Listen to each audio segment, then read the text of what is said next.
Jim Frankel. I am the founder and director of MusicFirst, and this is the session on Noteflight Learn, Flat for Education, Soundation4Education, and Soundtrap.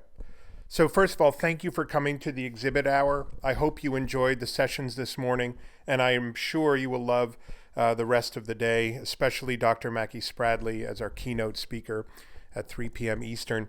The point of these exhibitor hour sessions is to give you an overview of what products MusicFirst offers as part of the MusicFirst classroom.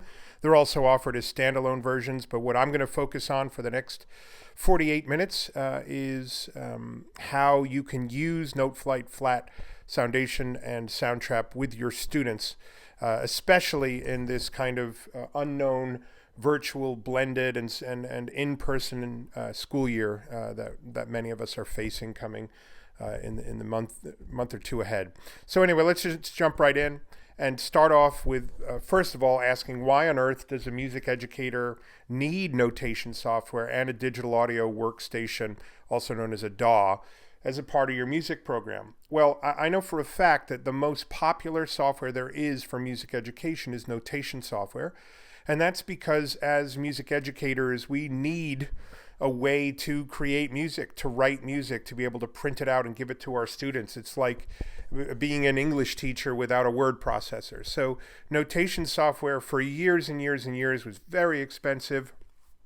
Typically, a teacher would buy Finale or Sibelius, or more recently, products like Dorico. There's a free product out there called MuseScore. And those products, if you wanted to use them for yourself, it was great. You'd buy yourself a copy, you'd do your marching band arrangements, your string orchestra, kind of arrangements for your choir and band, that kind of thing. But when I was teaching, I wanted my students to use notation software as well. And the reason for that is I just wanted them to get comfortable notating music. Again, it's like being in an English class and the students only ever handwriting. Of course, at some point, they're going to want to use a typewriter.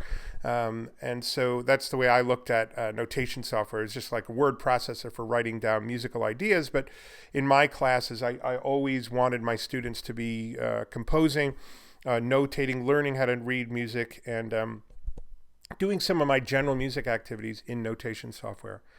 Digital audio workstation software, also known, if you've heard of GarageBand or Mixcraft, obviously those are the fantastic free software programs that are available on a Mac and a PC.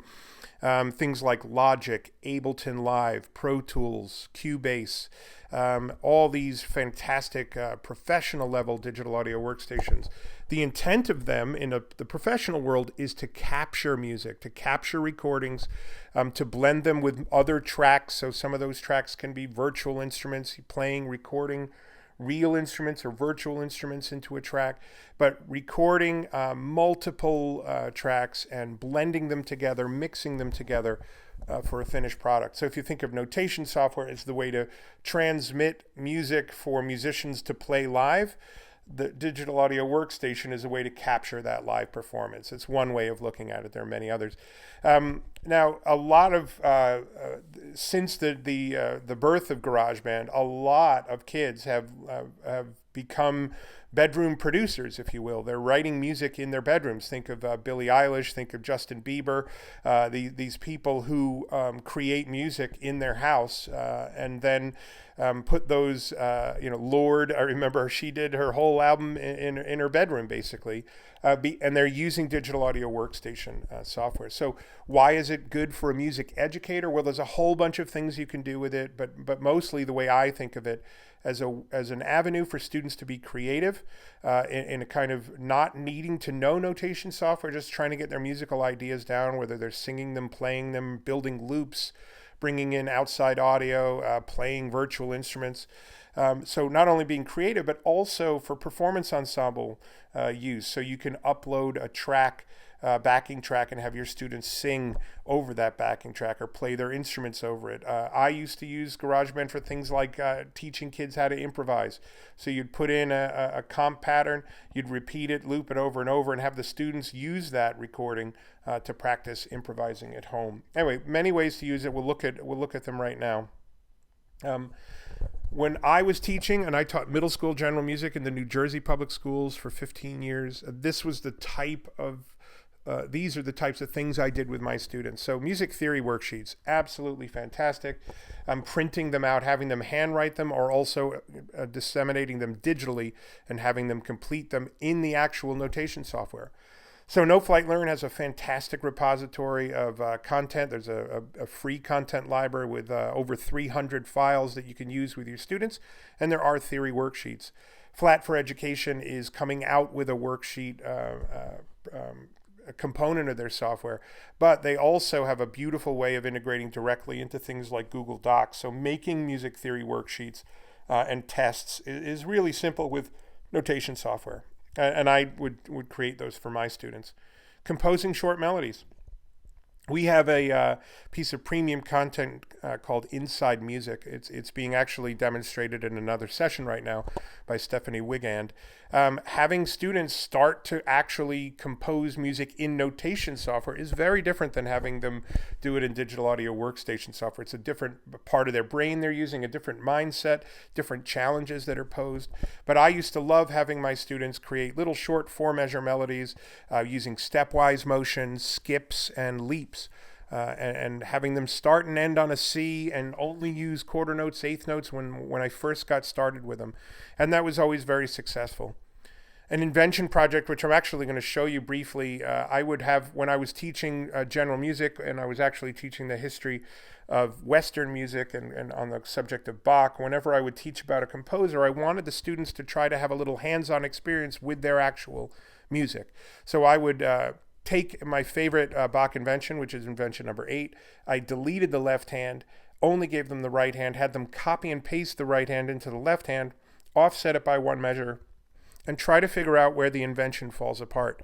For the theory nerds that are watching me, an invention is an imperfect canon, so it doesn't go on and on like a fugue. Eventually you have to, or like a canon, eventually you have to alter one of the parts to make them work together. It's kind of impossible to make it go that long. So my kids would do that, walk right in the footsteps of Bach. Serialism, I used a combination of musictheory.net's tone matrix generator to create tone rows, and the students used dice via Chance Music or I Ching. They would use dice to determine the rhythm and pitch, whether the octave, and then they would compose using those parameters. Not the most they weren't necessarily using the most creative part of their brain, but it was like a puzzle for them, and they loved it. And last but not least, a Young Composers Club, where students can meet before school, after school, or in this case, if we're in an online environment where kids are learning virtually, you could do it anytime you want, where you give the kids projects. You give them a little 30-second film clip and have them write some background music. Give them a prompt, give them an abstract word like freedom, and have them write a melody that they think personifies that word, sounds like freedom. I had my Young Composers Club actually do a yearly competition where the winner would have their piece played at the spring concert. So a couple of ideas there. Let's dive into digital audio workstation ideas, or DAW. Podcasts. All right, so the MusicFirst, we have a fantastic podcast series called Profiles in Teaching with Technology. Hope you've listened to some of those episodes. A whole bunch of the people that have been featured are actually our presenters today. That's how I went about selecting most of them. So having students create a podcast instead of making a PowerPoint presentation, instead of making an iMovie, instead of writing a report, have them create a podcast, like a little mini radio show. Any project idea you can think of can be done as a podcast. Back to improvisation. That's I had my students, I would create comp patterns and have them improvise over them. So it doesn't always have to be the students actively in the software. You can use it to create things. I also used to use GarageBand to make the accompaniment tapes for the choir because I couldn't play the music and we didn't have an accompanist. So I would record them, right hand by itself, left hand by itself, add a little bit of strings, some orchestration, and then I would give it to the choir director. So great idea, I think. Collaborative compositions. You can have groups of 2 up till 16. I don't even know how many you can have, but they can collaborate on creating a group composition. So if you're teaching modern band, for example, have one student record the guitar track, the next student the bass, the keys, the drums, the vocals, and have them, they can be doing that remotely. So if you have little kids rock at your school, use a product like Soundation or Soundtrap to have them meet virtually. And add their performance. So if I want the students to do this Beatles tune, they have 2 weeks to record it into Soundtrap using the Collaborate feature. Very, very cool. Remix projects, give them a folk song, give them a traditional American patriotic song and have them remix it to sound like hip hop. A la Hamilton. Really great. My kids loved it. I would give them, some silly folk songs and they'd try to make it sound like our hardcore rap song. They loved it. And by the way, at the same time, they were learning a little bit about folk music. And then last but not least, one of the projects that my students used to love doing was A Day in My Life, which is basically, it can be a sonic collage where all it is sounds like they can record themselves walking to school, getting on the bus, the alarm clock, breakfast, eating cereal, walking around the school, that kind of thing. Or it can be musical. And students love to talk about themselves, a la selfie, the selfie generation. So have them make a musical representation of their life as well. So there's 10 project ideas for both Notation and Digital Audio Workstation. Now let's dive in and just take a quick look at what MusicFirst brings to the table with these products, and then we're going to look at the software itself. So MusicFirst, if you're watching this, you're either watching it in the MusicFirst classroom or you're watching it some other way, maybe on a video after the conference. We are a learning management system that was built just for music teachers. So think Google Classroom made for music teachers. Think Canvas, Schoology, made just for music teachers. We work hand in hand with those other learning management systems, a little bit differently with each. Google Classroom, we have direct integration. Canvas and Schoology, you just share the task links as an assignment in Canvas and Schoology, and you're good to go. The main differentiator, and if your school district already adopted Canvas and you're like, well, why would I get MusicFirst? What we have is a massive library of content that's pre-made. Probably during the pandemic, you had to create your own stuff from scratch and you were scrambling looking for resources. We have a massive library of stuff already there for you. I urge you to get a demo and check it out, our MusicFirst content library. We also have the most comprehensive suite of software. So while some of our competitors, even though I love them, they only do one thing. They have one lane. They have one purpose for their software. MusicFirst is a truly holistic approach. So music theory, ear training, or notation, digital audio workstation, performance assessment, sight reading, an encyclopedia, a beat maker. So we've got really everything under the sun. It depends on how you want to teach and what software you want to use with your students. The main thing, it works on every single platform. And very few other competitors can say that. It doesn't matter how the kids are getting there. So especially in this virtual online learning world, you have no idea how the kids are getting to the internet. It could be on their dad's phone. It could be on their mom's desktop computer that's really old.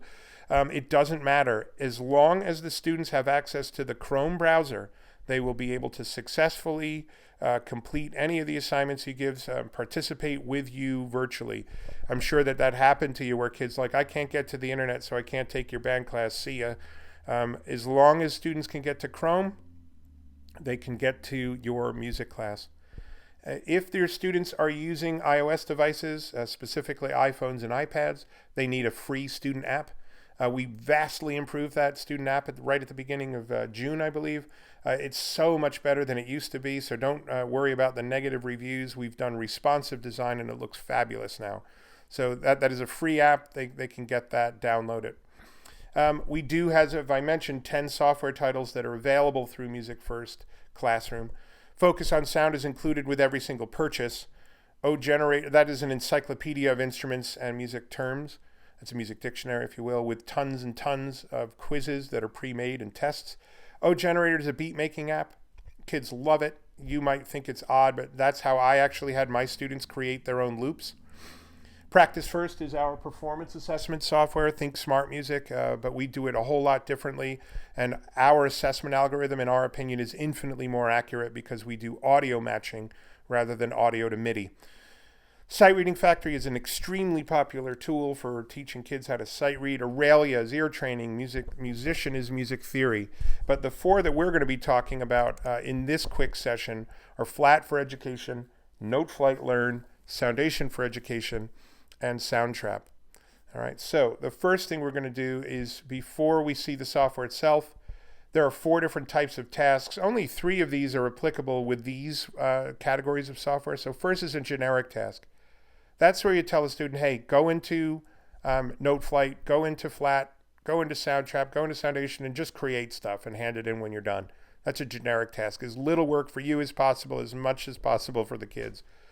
A specific task is actually where you're pre-creating an assignment for the students in Noteflight or Soundtrap or whatever. And it can be that pre-creation is you're just making one track for them to get ready to create. That's a specific task.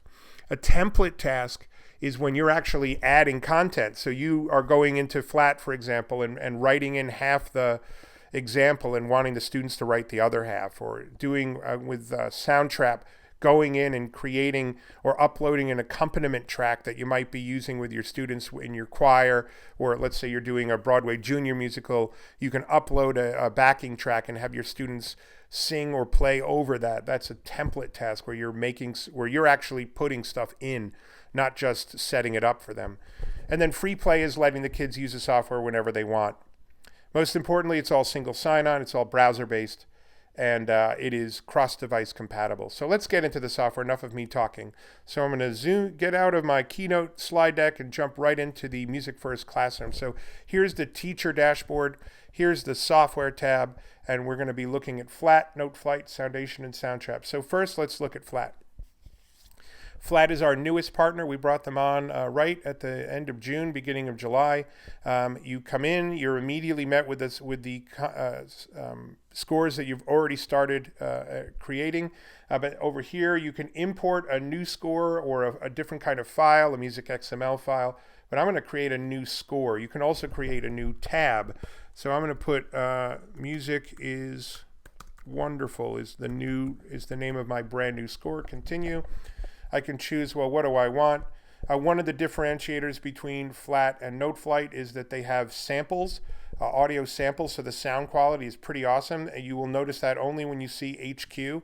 So if I say I'd like to add the concert piano, and I'd also like to add vocals, and I'll do a voice lead, okay, and I'll click Create. So what a lot of people who are asking us to bring Flat into our platform, the reason they loved it so much is that it's just so simple. Very easy, very easy to get started, not very confusing. You have total control over the palettes. You do many of these things you can do in Noteflight as well, but the number one thing that people were asking us, the reason they were asking, is just really, really simple. You start with a measure, you click on it, you type in the letter C. You can use shortcuts to change the rhythmic duration before you enter the note, which is a little bit different in Noteflight. So if I want this to be an eighth note, I type the number 4 first, and then I can type in the pitch name. If I want this to be a half note, I can type the number 2 and put in a G. So I'm just typing it in. I can also use the keyboard that's right here. So if I want to add a C here and then a B, I can just play it on this little keyboard. Both Flat and Noteflight allow you to plug in a USB keyboard, so you can actually play it in. Noteflight has a live transcription feature, which is really great, but you can plug in a MIDI instrument, which is kind of cool. All right, I don't have a MIDI device set up, but that's where it is. I'm going to click Continue. I'm going to go back to the editor actually. So really simple. You've got a great palette of sounds. If I click play, the sound quality should be really good.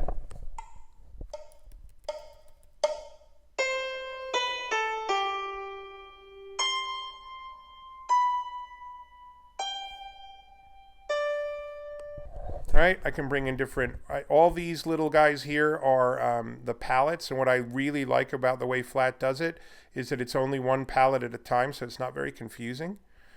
Pretty cool. You can have as many instruments as you'd like. You can export these scores as printable PDF files, music XML files, audio files, MIDI files, and you can export your Flat composition directly into Soundtrap if you have Soundtrap already.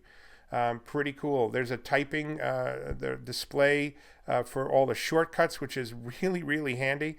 You can create stuff in tab just so you know, if I want to add an instrument and let's say I'll go in and I'll add an instrument. I'll add a guitar. Let's see, where are you? Plucked strings, acoustic guitar.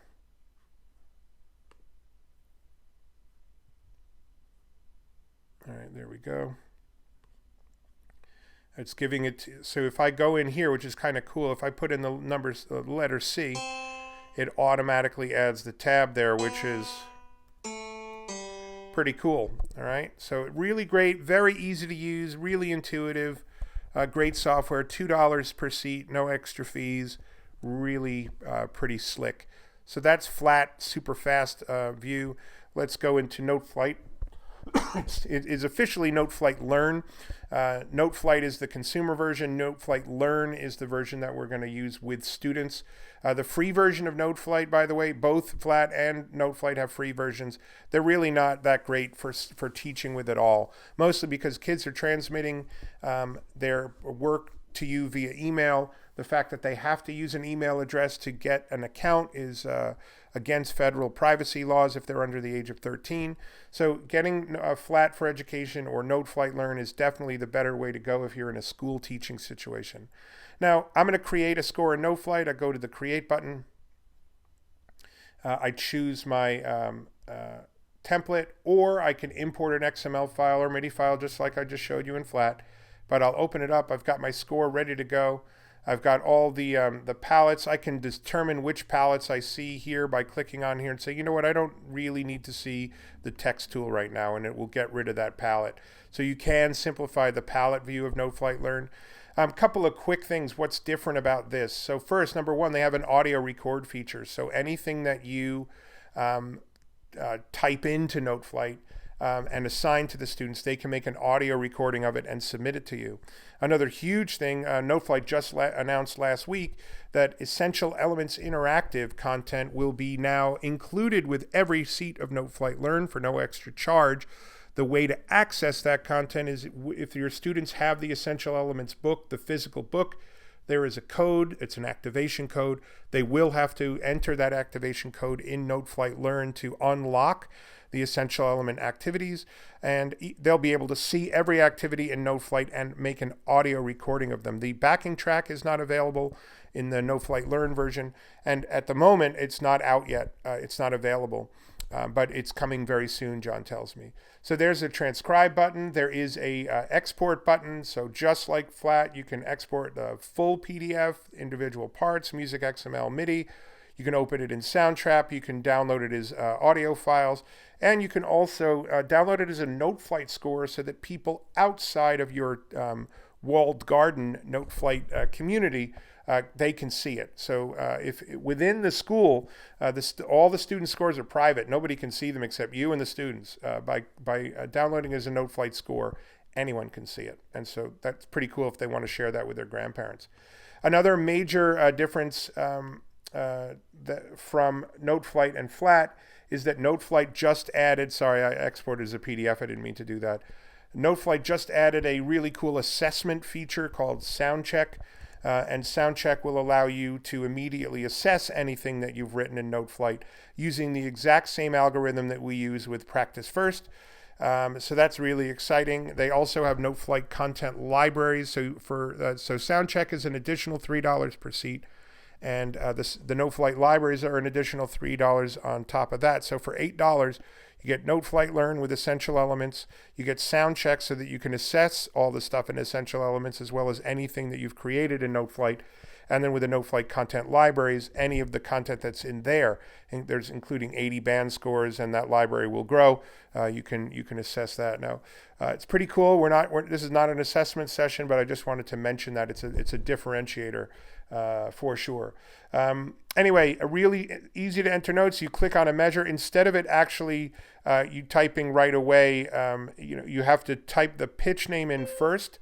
And then if you want to change the duration, so let's say I want to make this B an eighth note, I type the pitch name in first, and then I use the left and right bracket keys. I can also use the palette up here, but while the note head is orange, you can change the rhythmic value. So that I made a B, And now I'm going to do A, and now if I want this G to be a half note, I enter the pitch name in first, and I'm actually clicking the right back bracket twice. Every time you click the right bracket, it doubles the rhythmic value. I can enter a title, very unique. I can enter in the name of the composer. Right? I can enter in prompts as well. Super cool. It's the granddaddy of cloud-based software. It's been around since 2008. If I want, I can click on the Noteflight logo, and that is where the libraries hide. All right, so I'm not going to save this. I'm going to go right into the content libraries, click on Noteflight Learn Library, and there are over 300 pre-made notation files that I can access. If I want to do basic composition number 3 with my students, see, hey, is this something my kids would like? Yep, so they just changed the pitch names. This is perfect. I click check out a copy, and I can bring that into my account so that I could share that with my students. Anyway, real quick overview of Noteflight. I've got 2 more to show you, and not a ton of time to do it. So here we go. I'm going to go into the software tab and pick up Soundation. So Soundation4Education is different than the consumer version. That number one, the pitch, the loop names are different, so they're a little cleaner. The pro version or the consumer version has some questionable language. So this is a clean, great for education. They just updated their interface a couple of months ago, maybe 6 months ago. So it really looks kind of cool. There's a huge loop library. I'm going to go into the sound set library because I love how they are categorized by the beats per minute and the style. So I'm going to drag in a loop, and just like GarageBand, I can lengthen that by dragging it from the upper right hand corner. I'm going to bring in a drum pattern. Let's bring that drum pattern in on the third measure, layer this little composition, and I'm going to bring in a clav part, and I'm going to bring that clavinet part in on measure 5. So let's hear what that sounds like.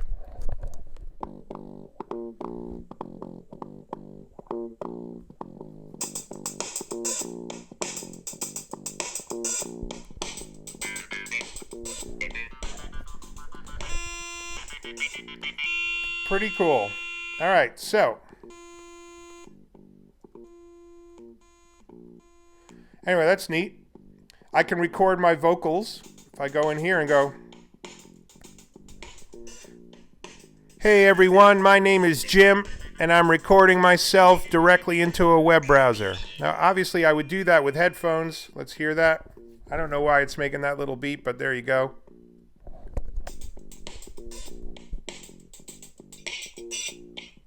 Hey everyone, my name is Jim, and I'm recording myself directly into a web browser. Anyway, you can, in the file, you can export this as an audio file. When you choose audio, you can either do low-res or high-res MP3s, as well as a wave audio, which is pretty cool. So great little digital audio workstation. I'll quickly just show you Soundtrap. Again, Soundation, I barely showed it to you, but it has virtual instruments. You can plug in a USB keyboard. You can plug in a USB microphone. You can plug in an amazing audio interface and plug in any instrument into it. It works just like GarageBand, just like Mixcraft, Logic, Pro Tools. The one thing that, by the way, neither one of these do is they don't do film scoring. And we've asked both companies numerous times. I hope they're listening. We would love them to be able to do film scoring, but as of right now, they can't. And the other thing is you can't display any MIDI files as notation files. Last thing on Soundation before I jump over to Soundtrap, let me just show you one more time. In Soundation, it does not work on iPhones or iPads. So what that means is that if you know that your students are using iPhones, Soundation may not be the best choice for you. However, if you know that your kids are all on on Chromebooks, it's absolutely ideal. So I wanted to show you this, virtual instruments. They have tons of virtual synths. This is my favorite, the Wub Machine.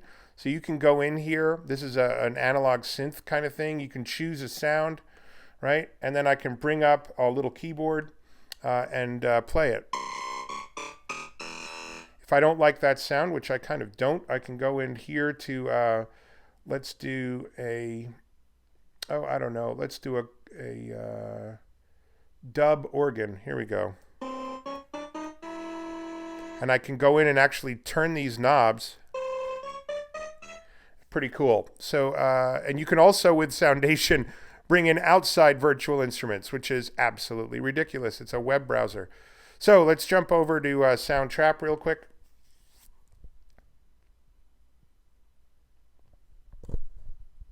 So I can go into the studio. By the way, when you first get into Soundtrap, not like Soundation where you just dumped right into the studio, these are all the people who would like to collaborate with me. So my good friend Juliana wants to collaborate with me on a couple of different projects. I can also go in and look at all my other files. It's really convenient that that's right up front.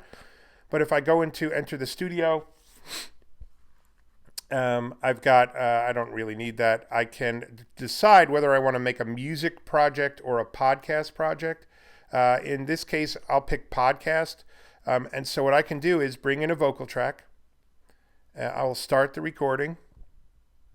Hello, and welcome to this week's episode of Jim Frankel is talking to a computer virtually to many, many, many music teachers who are interested in podcasting.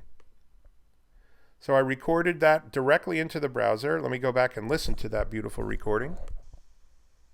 Hello, and welcome to this week's episode of Jim Frankel is talking. All right, so if I want to make a little intro music, I can move that. I can bring up over here on the top right corner is the loop browser. I'm going to get out of sounds, and instead let's make some cool opening music. I'm just dragging a loop in. And I will also, I don't know, make a beat in there too. I have no idea what this is going to sound like, but you get the idea. So I'm going to click play and let you hear that.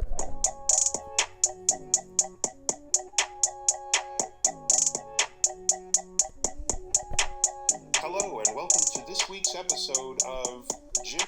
Now that's pretty cool, but if I want to make sure that my voice is heard over the other ones, what I can do is add some automation. And what I can do is the minute my voice part comes in, I can fade the volume.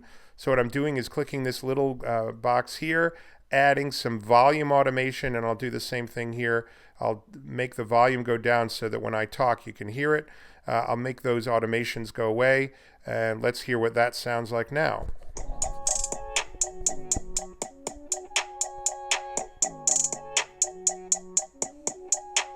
Hello, and welcome to this week's episode of Jim Frankel. All right, so you get the idea. Really cool. Obviously, there's a whole massive loop library. There's also a collaborate feature. This is one of the main differences between Soundation4Education and Soundtrap. Aside from the fact that Soundation doesn't work on iOS devices, Soundtrap is the one that has the collaboration feature. Now, Noteflight has collaborate, Flat has collaborate, Soundtrap has collaborate. They all do it a little bit differently. Noteflight's collaboration is asynchronous, so you can share it with a bunch of kids, and you could decide whether they can edit, whether they can just view it, change it, that kind of thing. Flat for Education actually does live collaboration, so students, just like in Google Docs, they can be in there all together live working on a score, and you will see all of their notation live as it's happening, which is not asynchronous, it is synchronous. In Soundtrap, students can do asynchronous collaboration. So you can put groups of students together and have them record. Now, here's a perfect example for this kind of pandemic world in which we live. Not being able to do large ensembles is a major bummer for most of us. So to be able to allow students, hey, I would like the soprano, one soprano, you're going to record this track, an alto in this track, tenor in this track, bass in this track, violin, viola, chunk the kids up into groups, a brass quintet, a woodwind quartet, a flute choir, a brass choir, a percussion ensemble. They can all go in and add their tracks and collaborate. They can use video chat, live video chat while they're doing it, also texting. But the actual collaboration, they actually have to submit their track and everyone else has to accept it. Very, very cool idea. So that's real quick view of that. I only have time to show you a couple more things, and then we will wrap things up. So how do you use this software in the virtual world, right? So here's MusicFirst Classroom. I have a class called Notation and Sequencing class.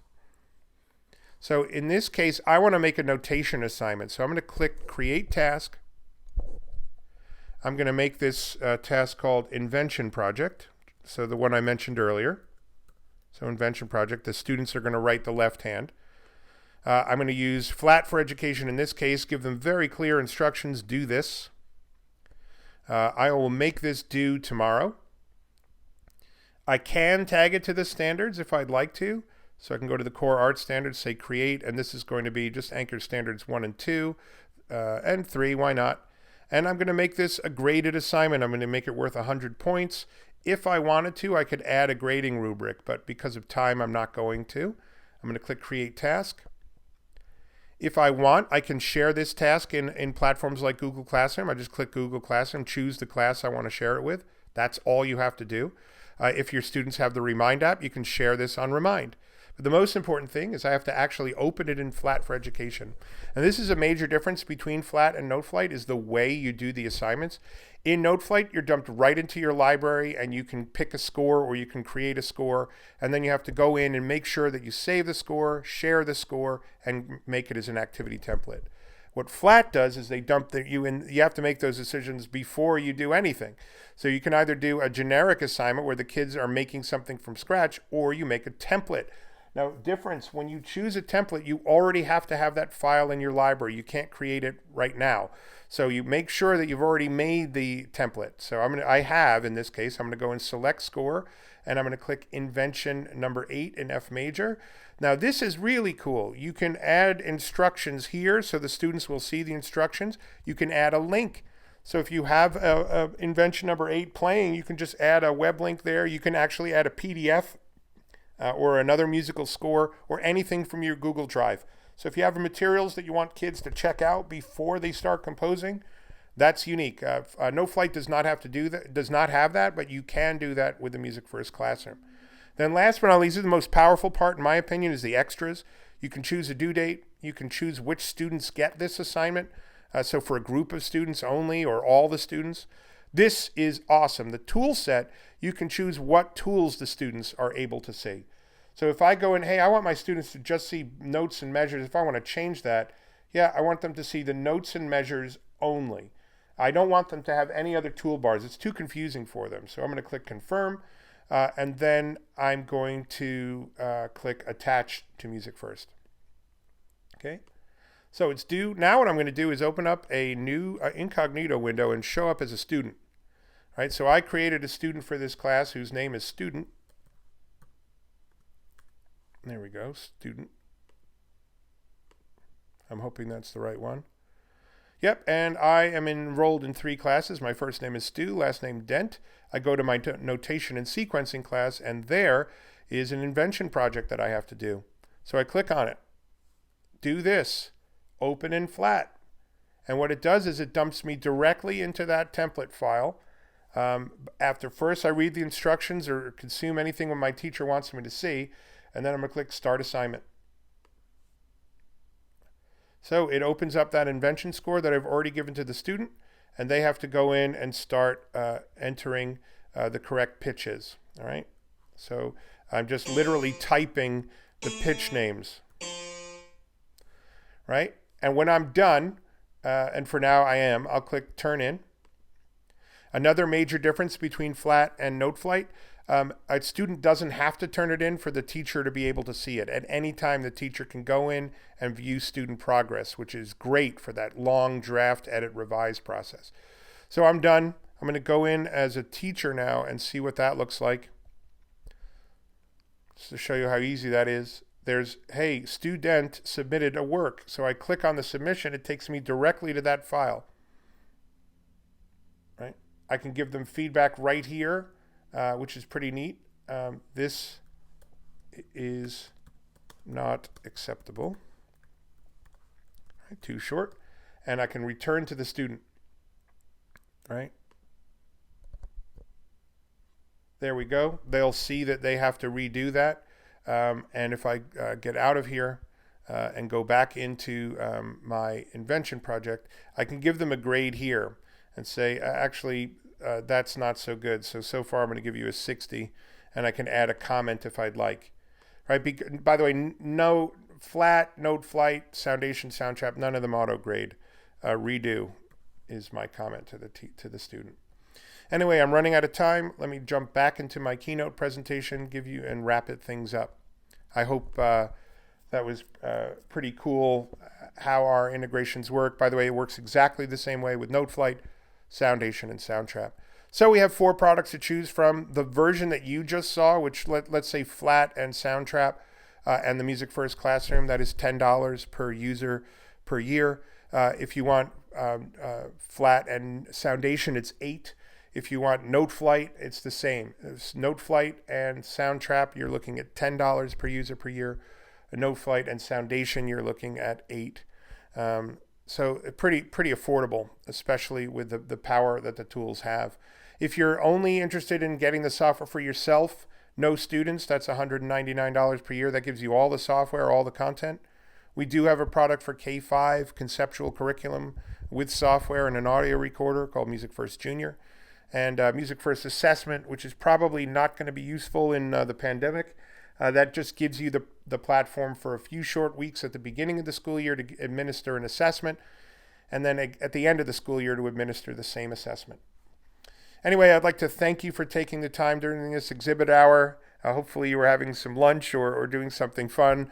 And I'm really looking forward to the rest of the afternoon.